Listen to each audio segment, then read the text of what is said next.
ঘি নেওয়া হয়ে গেছে, কিশমিশ নিয়েছি, বাদাম নিয়েছি, নারকোল। কেউ পুতুল নেবে, কেউ খেলনা নেবে, অনেক রকমের পুতুল আছে।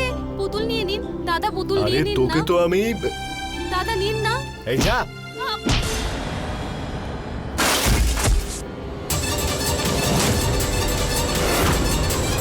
তোর এই নোংরা হাত দিয়ে আমাকে ছুবি না, বুঝলি?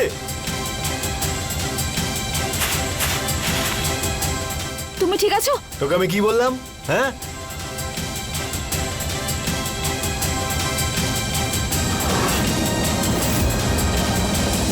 দাদা কি হয়েছেটা কি? দেখুন, অসুখটা তো খুবই গভীর, কিন্তু মা জগদম্বা সব ঠিক করে দেবেন। এই নিন। এই মেয়ে, আরে আপনারা এভাবে দাঁড়িয়ে কি দেখছেন? ওনার খুব কঠিন রোগ হয়েছে, ওনাকে ফুল দিন। এই নিন। ভগবান করুন আপনি তাড়াতাড়ি ঠিক হয়ে যান। সাহেব, গেট ওয়েল সুন। এই মেয়ে, মাথা খারাপ নাকি?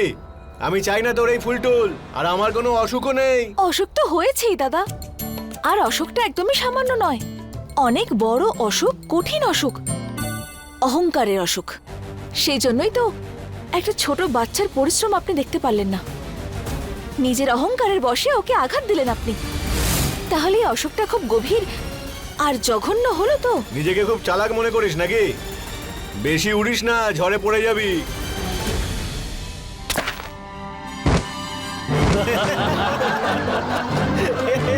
বাবা, আরো একটা অসুখ হয়েছে আপনার, না দেখে পা বাড়ানো। ভগবানের মারে না, আওয়াজ হয় না। মানুষ অহংকারের বশে যত আকাশের দিকে ওড়ে, তত জোরে মাটিতে মুখ থুবড়েও পড়ে। অসুখ তো হয়েছে আপনার, কিন্তু যদি মা জগদম্বা চান তাহলে সেই অসুখ সেরেও যাবে। এই যা তো।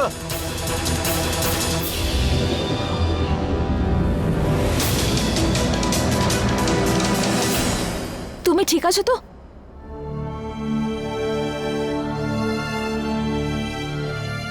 দিব্যা, তুই? বিথি, তুই? বিথি, তুই এখানে কি করছিস? বারবার কবে এলি? আর আমার সঙ্গে দেখা করতে এলি না? দিব্যা, এইসব কি? তুই 12 পাশ করে গেছিস না? রাস্তায় রাস্তায় জুতো তো আমি বিক্রি করতাম, আর তুই? সব ঠিক আছে তো? কিছু ঠিক নেই, আমার বাবার জুয়ার নেশাটা সবকিছু শেষ করে দিল। এতদিন নয় ডুবে গেছি যে সবকিছু বেচে দিতে হলো। যেই বাড়িতে আমি আমার ছোটবেলা কাটিয়েছি, তোর সাথে এত স্মৃতিগুলো ছিল, সেগুলোও বেচে দিতে হলো। সবকিছু বেচে দিয়ে এখানে চলে এলাম। ভেবেছিলাম যে আমি চাকরি করব, কিন্তু তারপরে খেলনা বেচে আমি আমার সংসার চালিয়ে নেব। কিন্তু আমার ভাগ্যটাও এতটাই খারাপ যে খেলনা বেচে টাকাটা তো দূরের কথা, দুটো রুটিও খাবারের জন্য জোগাড় করতে পারছি না আমি। বিথি, তুই কুমার বংশের বৌমা না? বড় লোকদের সাথে তোর ওঠা বসা হয়, তুই আমাকে একটা কাজ জোগাড় করে দিতে পারবি? তুই পাগল হয়েছিস নাকি? আমার ছোটবেলার সব থেকে প্রিয়, সব থেকে মিষ্টি বন্ধু তুই। তোকে কাজ দেওয়ার দায়িত্ব আমার। এক কাজ কর না, তোর ওই ফোন নাম্বার ওটা আছে তো? হ্যাঁ হ্যাঁ হ্যাঁ, আমাকে দিয়ে দে, যখনই খবর পাবো তোকে ফোন করে জানাবো। Thank you.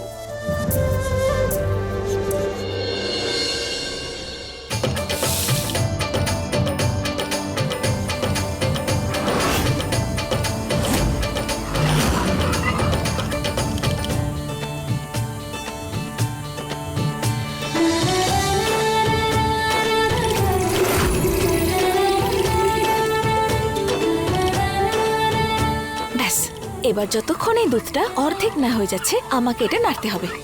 আজকে তোকে অনেক পরিশ্রম করতে হবে বিধি তোমার। আর এমনিতেও মা জগদম্বার প্রসাদ বানানো খুবই সৌভাগ্যের ব্যাপার। চল শুরু করে দে।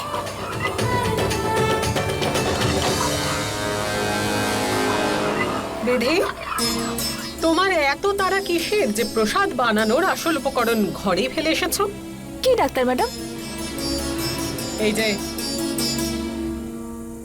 ও মেওয়া, ডাক্তার ম্যাডাম আমি ভুলে যাইনি, আমি জেনে বুঝে বাইরে রেখেছিলাম।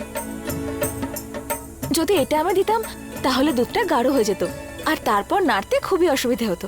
আরে কিন্তু তুমি তো মেধি, তোমার জন্য তো সবকিছুই পসিবল। দেখো না, বারণ করা সত্ত্বেও তুমি জঙ্গলে চলে গিয়েছিলে, সেখানে মূর্তিও পেলে আর সেই মূর্তি এনে এই বংশের সবাইকে রক্ষা করেছো, ভবিষ্যৎবাণীও পূর্ণ করেছো। এই সমস্ত ছোটখাটো ব্যাপারে তোমার আর কিসের চিন্তা বলো? ডাক্তার ম্যাডাম, আপনি রেগে আছেন তো আমার উপর যে আপনার অনুমতি ছাড়াই আমি চলে গেলাম? আমায় ক্ষমা করে দিন আপনি। ক্ষমা চাওয়ার নাটকটা আমার সামনে করো না। অনেক দেখেছি আমি। এই জমিদার বংশের প্রসাদ সবসময় ক্ষীর দিয়ে তৈরি হয়, সেই জন্য ক্ষীর প্রস্তুত করো আর প্রসাদ বানাও। হ্যাঁ ডাক্তার ম্যাডাম।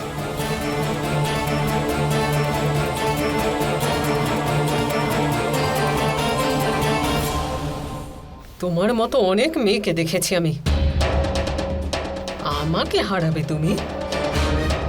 অসম্ভব।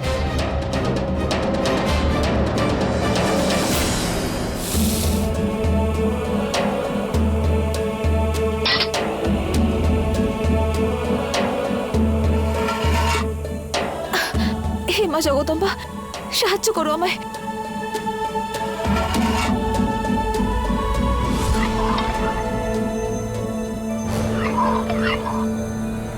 এত বড় একটা কড়াইয়ে প্রসাদ বানাচ্ছে, তো যাই হোক, আমার তাতে কি যায় আসে।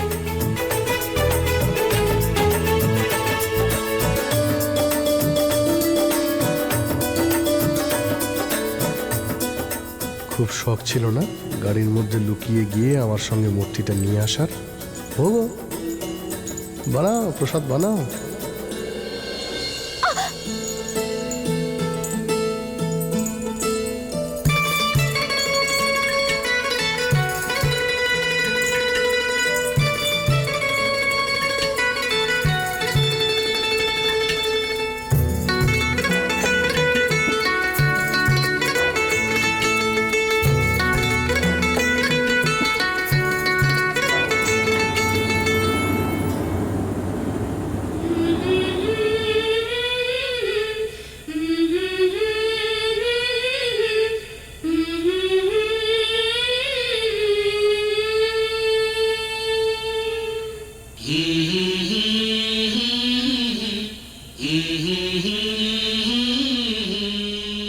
যে কাজ তুমি করতে জানো না সেটা করার কি রোগ আছে তোমার? সাহেবাবু, আমি সামলে নেব সব। হ্যাঁ হ্যাঁ, আপনি ছেড়ে দিন। দেখতেই পাচ্ছি খুব ভালো করেই করছো তুমি। হয় তোমার হাতটা পুড়ে যাবে, নয়তো এই প্রসাদ। আমি বললাম তো আমি চুপ চুপ। দেখো, আমি সাহায্য করলে তুমি ছোট হয়ে যাবে না। আমি জানি তুমি অন্যকে সাহায্য করার জন্য সবকিছু করতে পারো। এক মুহূর্ত না ভেবে গুন্ডাদের সঙ্গে মারপিট করতে পারো, ভয় না পেয়ে বাঘের সামনেও আসতে পারো। কিন্তু একটা সমস্যা আছে তোমার, যখন সত্যিই তোমার সাহায্যের প্রয়োজন হয় তখন তুমি সাহায্য চাও না। যেমন এখন আমি যখন সাহায্য করছি তখন চুপচাপ তুমি দাঁড়িয়ে আমার সঙ্গে রান্না করতে থাকো।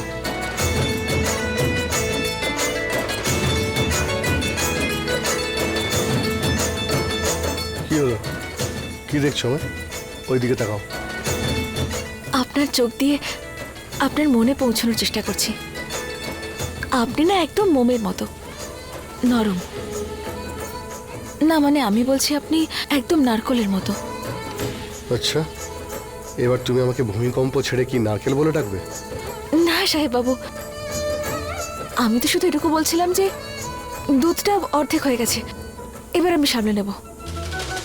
নাও, করো করো করো, আমি তো হেল্প করছিলাম।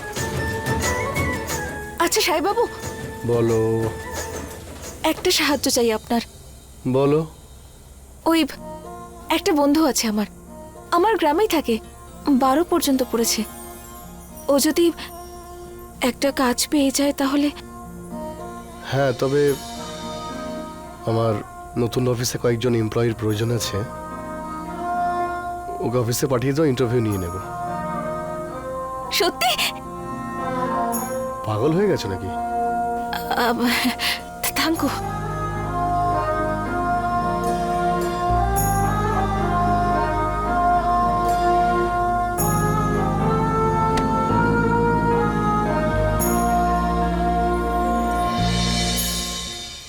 আরে আমি তো দিব্যাকে বলেছিলাম কোনো খবর পেলে ওকে ফোনে জানাবো।